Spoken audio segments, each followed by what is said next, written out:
and welcome to Retro Gaming Swede. My name is Oskar and today I'll show you 5 more must-have Super Nintendo games.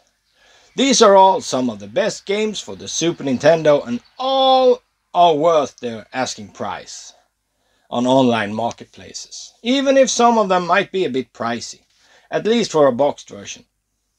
So if you like the Super Nintendo or if you just like listening to my beautiful voice, please leave a like and subscribe, and if you would have picked some other games for this list, please tell me in the comment section, and if you want to see the first must-have Super Nintendo games video, I'll leave a link in the description. So after all that, let's just dig into the games, shall we? As usual, I have picked some better known games and a couple that might have slipped by most people. Are you one of those weird people that has actual friends? That enjoy spending time with other people? Maybe you're also into that weird sports stuff. Then the next game is absolutely essential for the Super Nintendo. NBA Jam! Yeah, NBA Jam is probably one of the best pick-up-and-play multiplayer games ever made. The controls are super easy, the animations are really nice and the plays look pretty great. The satisfaction you get from pushing your opponent out of the way in that crucial moment is also priceless. NBA Jam was released by Midway in the arcades and was a continuation of the arch-rival series of games. The license was later picked up by Acclaim, and they are the ones that published the home ports of the game. It was basically released for every system imaginable back in the day. The game features a ton of secret players and the gameplay is really solid. It's really fun in the single player too, so even if you don't fancy getting the game for just the multiplayer, it's still worth it to pick it up. Another highlight in the game is the commentator. He's really fun to listen to and he sounds great.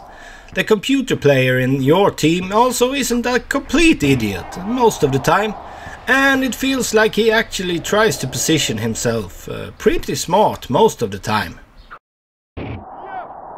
Even though the games are released on a multitude of systems, it's the Super Nintendo version that's probably the easiest to find and also the cheapest one to get. You can easily find this for around 20 euros or dollars, and don't forget that it got a ton of sequels, and all of the 16-bit games at least are really great.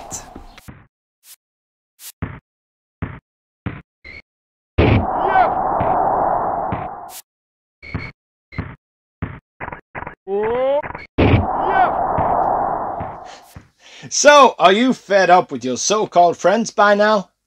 Or maybe you just want to do something a little bit more relaxed. Sort of use your brain instead of your reflexes. Then the next game's for you. Theme Park!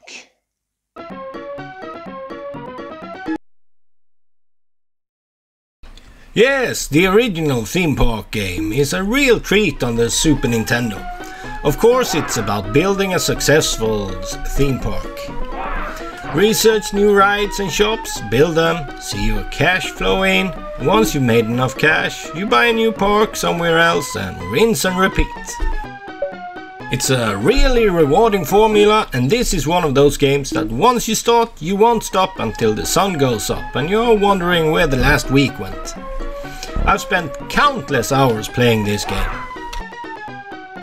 Made by the famous sim studio Bullfrog, led by Peter Molyneux, back when he made great stuff and not promising his games are gonna be the best thing ever made all categories. The design and graphics are absolute top notch in this game and the controls do what it's supposed to. Being a sim building game for the Super Nintendo, you'd think it's compatible with the mouse controller that came out for the Super Nintendo, but it's not, which is a real shame.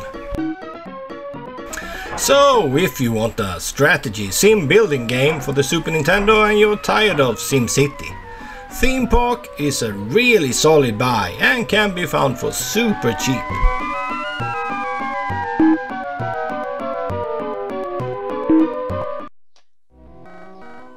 So, the premier genre for the 16-bit consoles was probably the platforming genre, and there was a huge amount of both great and crappy ones. The next one fits into the first section, and boy is it a good one. The first of two today, featuring an animal in the main role. Here's Tiny Toon Adventures, Buster Busts Loose.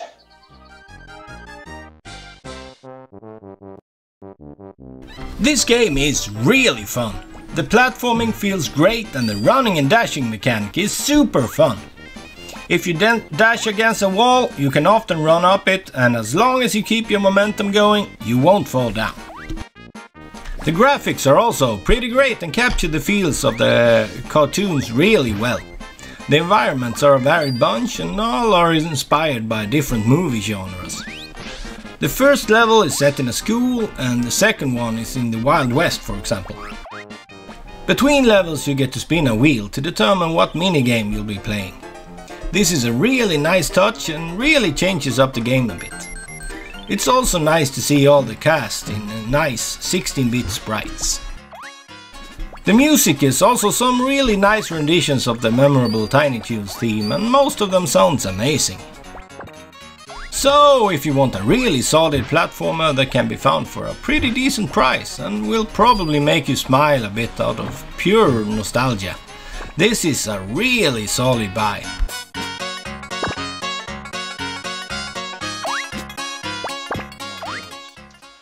The next game everyone knows about, and it's a game I knew I'd had to feature sooner or later. It's also the second game with animals in all the roles. So, do you want to ride some fucking minecarts? Here's the Donkey Kong Country games.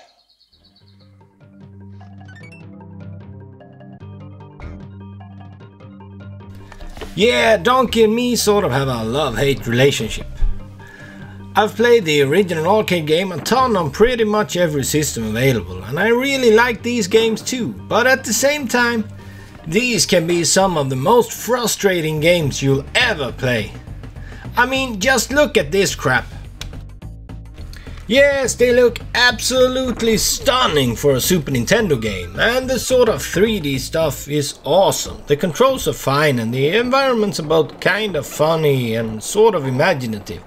And so are the enemies. Rare really knocked it out of the park when they made these. At the same time, there's something that makes me just stop playing after a while. The games are sort of like banging your head into a wall. It'll hurt like hell, but sooner or later you'll make a dent in it. The difficulty can be absolutely punishing, and it starts pretty early on. I don't mean there's something wrong with hard games. Absolutely not. But I prefer to be eased into it rather than just suddenly get killed in every second step I take. And even though these are considered absolute classics and sold gangbusters back in the day, there's just something with them that makes them sort of stay on my shelf unplayed for a really long time until I get the itch again. But if you like to spend your hard-earned cash on some hard-as-balls platforming action, the Donkey Kong Country games for the Super Nintendo is a really solid investment.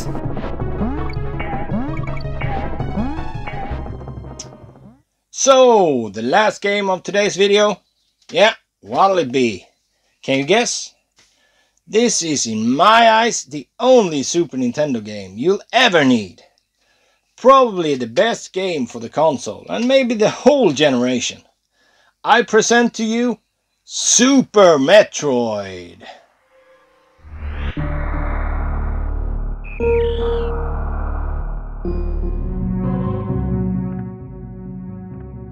Yes, in my eyes, this is basically the definitive 16-bit game. Everything about it just oozes quality. The awesome environments that has you exploring for hours on end. The atmosphere that makes you come back again and again. The graphics that are just the right amount of dark and mysterious and bright and colorful. The huge map that will make everything worth it. There's hidden stuff everywhere. The music that just ties everything together in this awesome mix and just makes this the game of the generation. It fixes all the problems the NES version had with a great map that you can check all through the game and a save system. So no more weird ass passwords and no badly drawn maps in sketchbooks. It is of course also the game that, together with Castlevania Symphony of the Night, gave birth to an entire genre of games in Metroidvanias, which is still a very popular game genre and one of my favorite ones actually. So if you want to play one of the best games ever made, you should grab this now. If you don't want to shell out the money for the big box Super Nintendo version, it's readily available on a bunch of newer Nintendo systems too, and the Super Nintendo Mini Classic. So there's no excuse not to play this classic right now.